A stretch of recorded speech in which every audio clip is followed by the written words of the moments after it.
Hello दोस्तों, नमस्ते। आज मैं जनेऊ गीत सुनाने जा रही हूँ। अच्छा लगे तो लाइक कमेंट शेयर ज़रूर कीजिएगा। बाबा अंगना में हो जनेऊआ, बाबा अंगना में हो जनेऊआ, बाबा जनेऊआ में फुआ नाई अइली आंगन बड़ा सुना,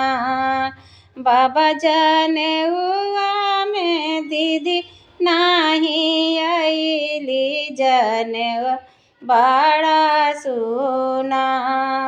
बाबा जनेऊआ में दीदी नाही अइली आंगन बड़ा सुना, बरुआ बाबा आंगे रोधना पसारले,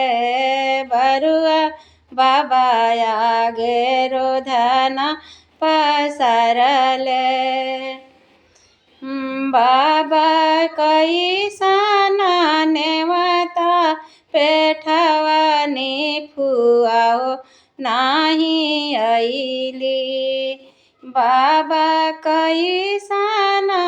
नेवता पेठवानी दीदी रे नाही अइली, बाबा कैसना नेवता पेठवानी दीदी रे नाही अइली, बरुआ आगे पीछे लिखानी संदेशवा,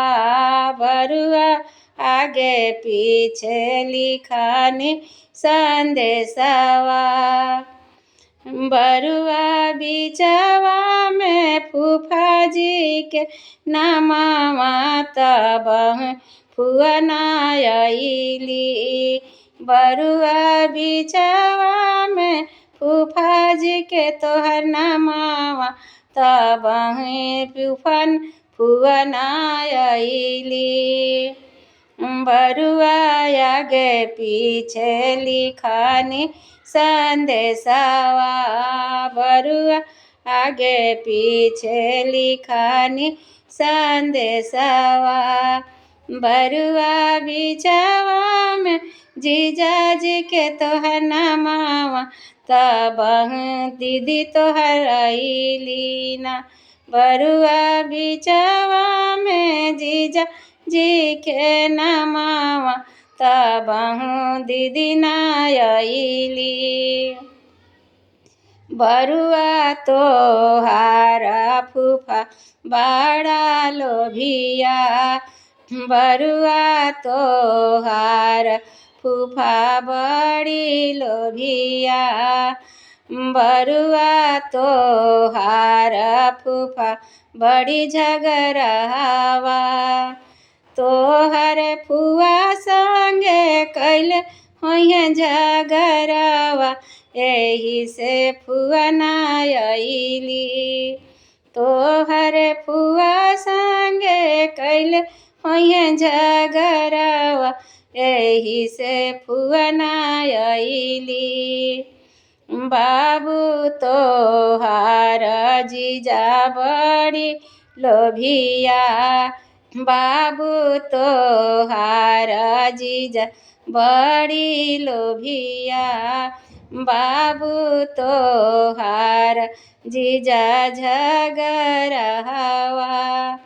तोहर दीदी संगे कैले होइहे झगड़ावा, एही से दीदी नाई अइली,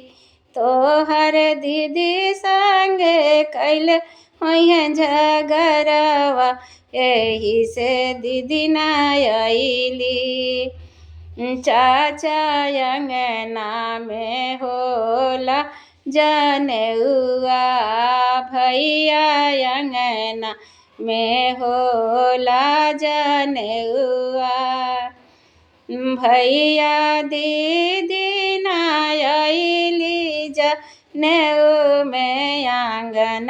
बड़ा सोना। चाचा फुआ नायली जनेऊ में आंगन बड़ा सोना।